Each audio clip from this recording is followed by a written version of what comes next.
It's time for business news with Richard Southern. Many of us can't function in the morning without a cup of coffee, and that addiction could soon start costing us more, Richard.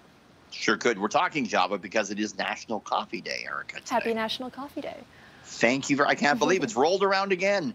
It's like Christmas for many of us in the journalism world because we live on it. Absolutely.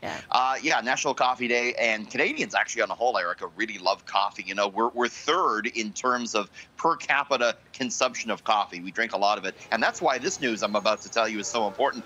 The price for it is about to go up. We've talked about this a few times over the past few months. The wholesale price of coffee has been edging higher, but now it's going to start showing up at the retail level. We're going to start to be paying a bit more. I caught up with the head of the Canadian Coffee Association to talk about this today.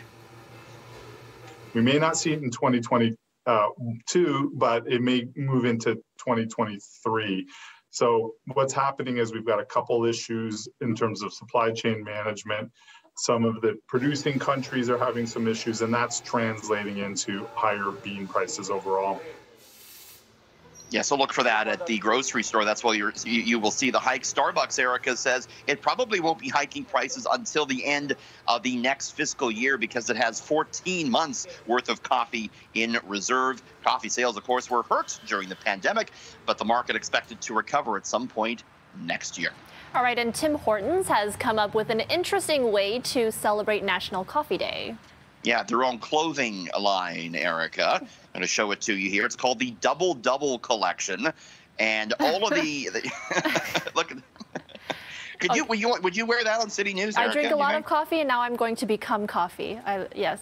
Well, you'd have no stains on this, right? It wouldn't stain because it looks just like coffee. It's actually meant to be. It's meant to be the color, Tim Hortons says, of their double coffee. $20 for a T-shirt, $30 for a hoodie. Some of the money goes to charity. And I would say that, hey, there's nothing more Canadian than wearing Tim Hortons clothes. But let us not forget, Tim Hortons is owned these days by a Brazilian private equity firm. So I don't know how Canadian it is anymore, Eric. Yeah, it looks like good working from home gear too. Very comfortable. That's not a compliment. Okay, and finally, the internet is full of misinformation and theories about COVID-19 and vaccines, but YouTube is trying to put a stop to that, Richard. Yeah, important story here because a lot of that misinformation apparently is in YouTube videos that a lot of people watch. So the company cracking down on that today, the Google-owned YouTube announcing a broader ban on COVID-19 vaccine misinformation, including the termination of the accounts of several prominent anti-vaccine influencers. Any content, Erica, that falsely claims that the approved vaccines are dangerous or ineffective, including the false belief that vaccines cause some diseases, will be blocked now by YouTube. This follows a similar ban by Facebook back in February.